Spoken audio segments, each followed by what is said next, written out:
नागेश्वरः गुरु साक्षात् परब्रह्म तस्मै श्री गुरुवे नमः.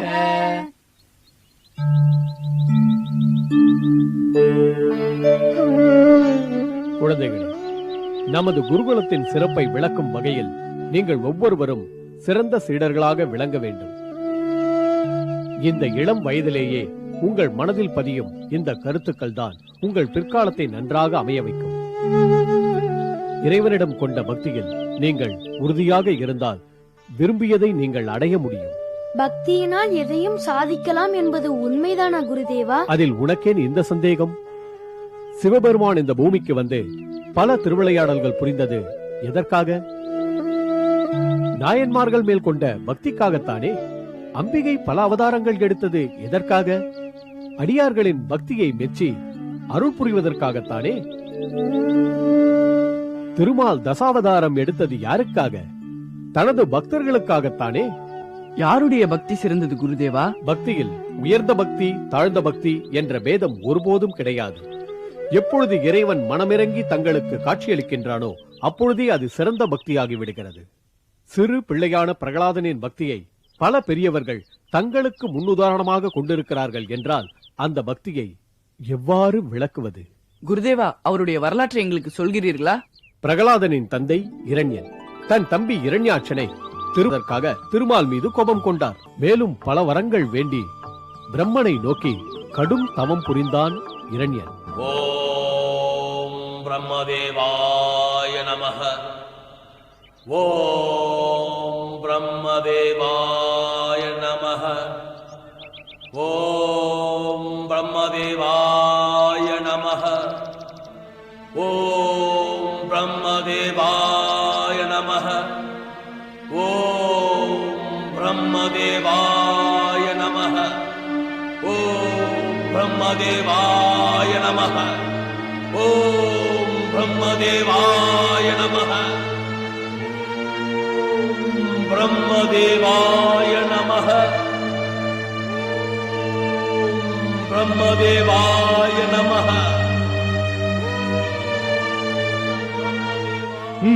இரணியன் கடுமையான தவம் புரிந்து கொண்டிருக்கின்றான். ஓம் பிரம்மதேவாய நமஹ என்று சகல லோகங்களிலும் ஒலித்துக் கொண்டிருக்கின்றது. நாம் பல வழிகளில் பல முறை தடுத்தும் அவன் தவத்தை கலைக்க முடியவில்லையே நம்மால். என்ன செய்வது? உண்மைதான். நீர், நெருப்பு, காற்று இவை எதற்கும் அசைந்து கொடுக்க மாட்டேன் என்கிறானே. முன்பு பெற்ற வரங்களை கொண்டே எண்ணற்ற இன்னல்களை தந்தவன் இப்போது என்ன வரங்களை கேட்கப் போகிறானோ? இப்படியே வருந்திக் கொண்டிருந்தால் இதற்கு முடிவேது? தவம் தொடரட்டும், வரம் கிடைக்கட்டும். என்ன வரம் பெறுகிறான் என்பதை பார்த்துக் கொண்டு அதற்கேற்ப முடிவெடுப்போம். அதற்கு முன்னால் அவன் வம்சத்தினரால் ஏற்பட போகும் துன்பத்தை முதலில் தீர்த்துக் கொள்ள வேண்டும். வாயுதேவா, எதை பற்றி கூறுகிறாய்? இரண்யனின் மைந்தன் லீலாவதியின் கருவில் வளர்ந்து கொண்டிருக்கிறான். இரண்யனால் ஏற்பட்ட அச்சம் நீங்குவதற்கு முன்பே அவன் மைந்தனால் வேறு துன்பத்திற்கு ஆளாக வேண்டுமா? தந்தை பெற்று வரும் வரபலத்தால் தனையன் மிகவும் சக்தி கொண்டவனாக மாறிவிடுவானே. அதுவரை அவனை நாம் விட்டு வைத்தால் தானே. தேவர் தலைவா, என்ன சொல்கிறாய்? ஆபத்து வந்த பின் அதை எப்படி நீக்குவது என்று யோசிப்பதை விட அது வரும் முன்பே தடுத்து விட வேண்டும் என்கிறேன். எப்படி? உருவாகிக் கொண்டிருக்கும் சிசுவை கருவிலேயே அழித்து விட வேண்டும் என்கிறேன். என்ன? கருவை அழிப்பதா? வேறு வழி? அதுதான் சரியான வழி. நாராயண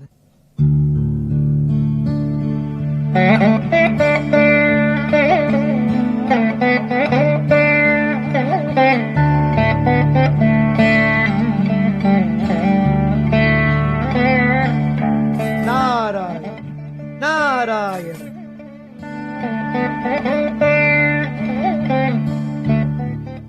அரசியாரே, நாரத மாமுனிவர் வந்திருக்கிறார். வாழ்க லீலாவதி தேவி, வாழ்க அசுர சக்கரவர்த்தியின் பட்ட மகிழ்ச்சி.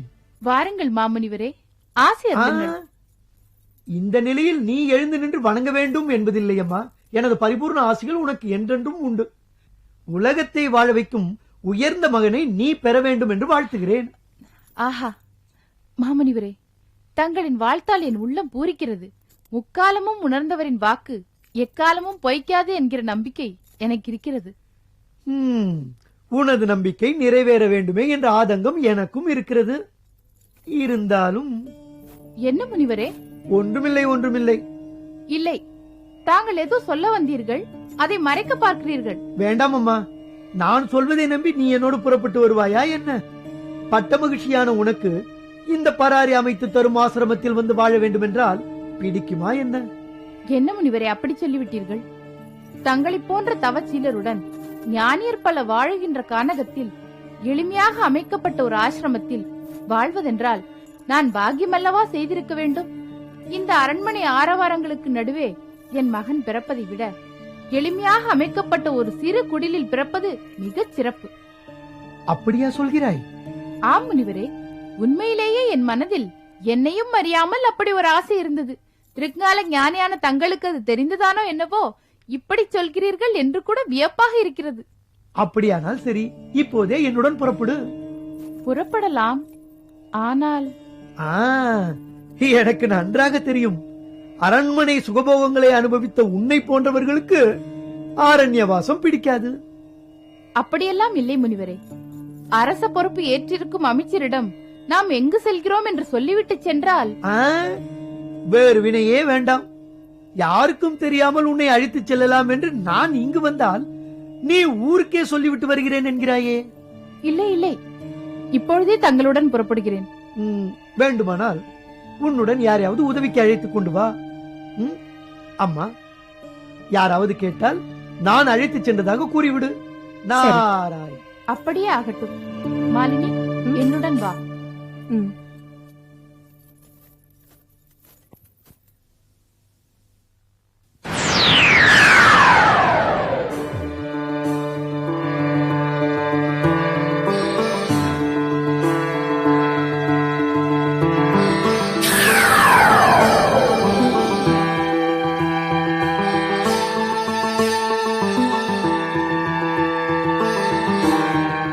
வாருங்கள் சுவாமி, வாருங்கள்.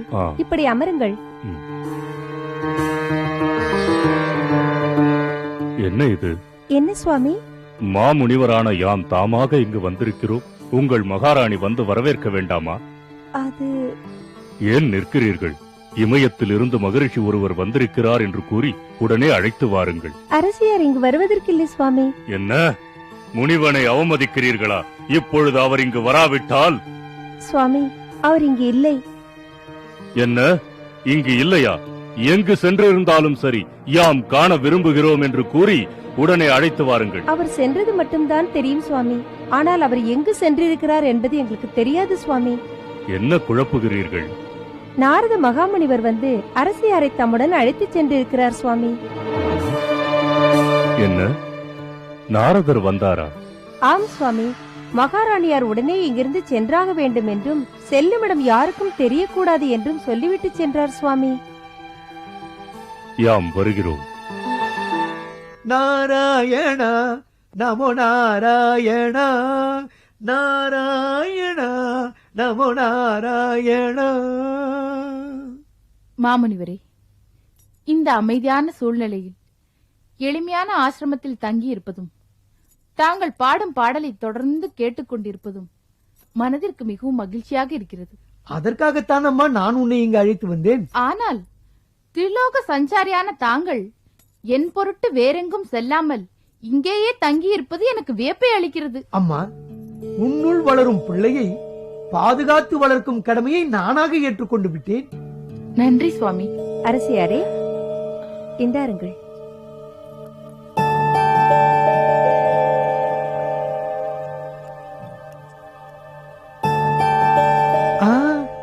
இப்படி என்னிடத்தில் கொடு. அம்மா லீலாவதி, நீ மிகவும் சோர்வாக இருக்கிறாய்.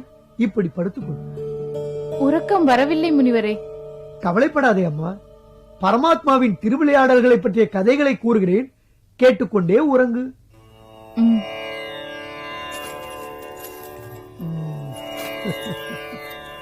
பரமபதநாதனான திருமால் சிறு பிள்ளையான துருவனுக்கு அருள் புரிந்த வரலாற்றை இப்போது நான் உனக்கு கூறப்போகிறேன்.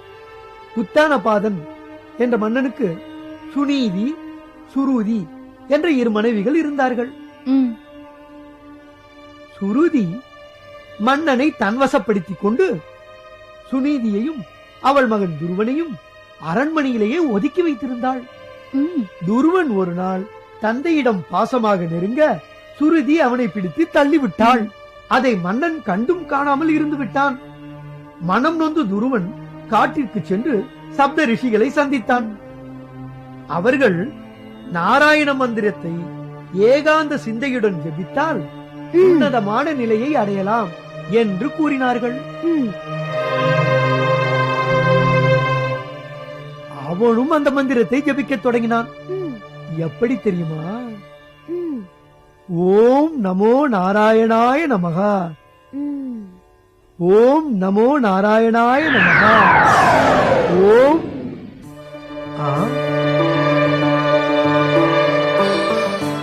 தேவேந்திரா, நீ எங்கு இங்கு வந்தாய்? நாரதரே, என்னை மன்னித்து விடுங்கள். ஏற்கனவே ஏகப்பட்ட வழிகளில் எங்களை கொடுமைப்படுத்திக் கொண்டிருக்கும் இரண்யன் மேலும் சில வரங்களை பெற தவம் புரிந்து கொண்டிருக்கின்றான். அந்த தவம் நிறைவேறிவிட்டால் மேலும் பல தீமைகள் புரியக்கூடும். இங்கோ அவன் மைந்தன் தோன்றப் போகின்றான். இவனும் அவனைப் போலவே கொடுமைக்காரனாக இருப்பான் என்று எண்ணி கருவிலேயே அழித்து விட வேண்டும் என்று வந்தேன். ஆனால் அந்த குழந்தையோ தங்கள் பராமரிப்பில் நாராயண மந்திரத்தை கேட்பதைக் கண்டேன். சிசுஹந்தி என்ற மகா பாவத்தை செய்யவிருந்த என்னை அதிலிருந்து காப்பாற்றி விட்டீர்கள். எல்லாம் எனக்கு தெரியும் தேவேந்திரா. அதற்காகத்தான் லீலாவதியை இந்த ஆசிரமத்திற்கு அழைத்து வந்து பாதுகாத்தேன். கவலைப்படாதே தேவேந்திரா. எந்த இரண்யனுக்காக கருவில் இருக்கும் அவனது குழந்தையை அழிப்பதற்காக நீ வந்தாயோ அதே குழந்தை அந்த இரண்யனின் அழிவிற்கே காரணமாக அமைவான். திருமாலை ஒரு விசித்திர அவதாரத்தில் தோன்றும்படி செய்வான். ஓம் பிரம்மதேவாய நமஹ. ஓம் பிரம்மதேவாய நமஹ. ஓம் பிரம்மதேவாய நமஹ. ஓம் பிரம்மதேவாய நமஹ. ஓம் பிரம்மதேவாய நமஹ. ஓம் பிரம்மதேவாய நமஹ.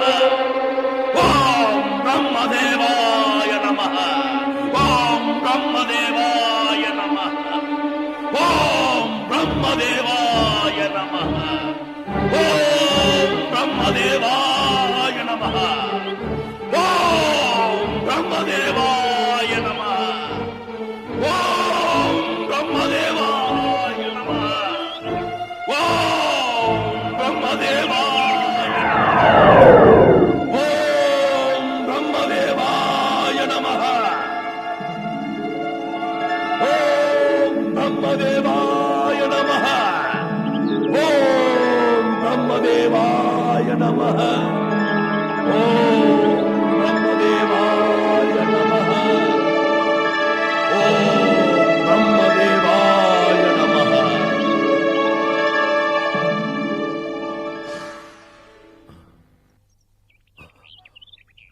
இரண்யா,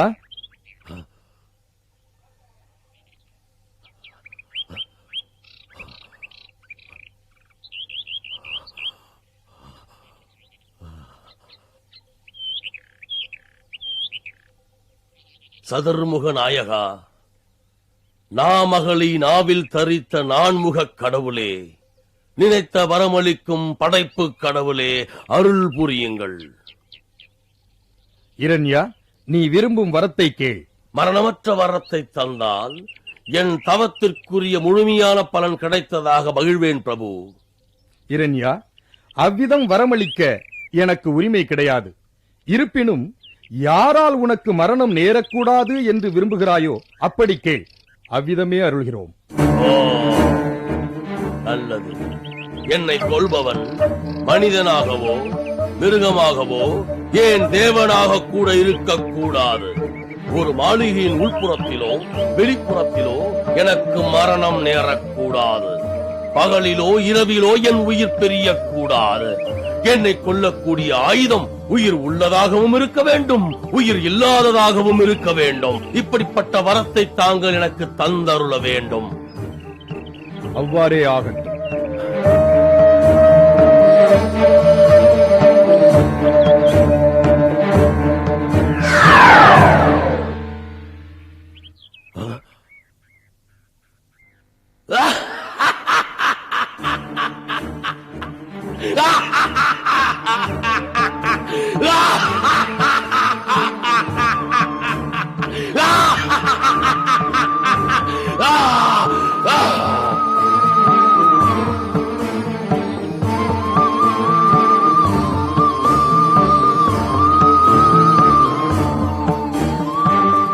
அகனமும் புவனமும் போற்றும் அசுரகுல சக்கரவர்த்தியே வாழ்க.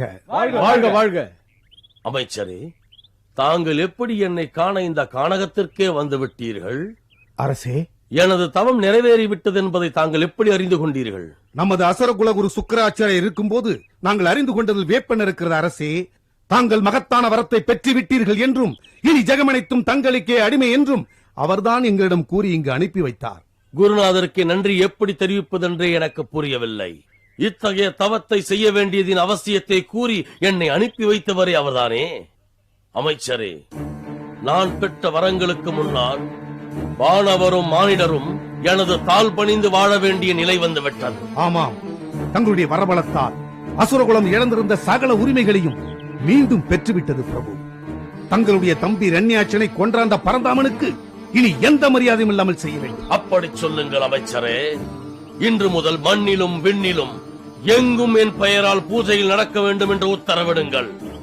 அமரரோ முனிவரோ எவராக இருப்பினும் இனிமேல் நாராயணாய நமக என்ற நரியின் பெயர் யாரும் சொல்லக்கூடாது. அதற்கு பதிலாக ஓம் இரண்யாய நமக என்ற இந்த மந்திரமே எங்கும் முழங்க வேண்டும்.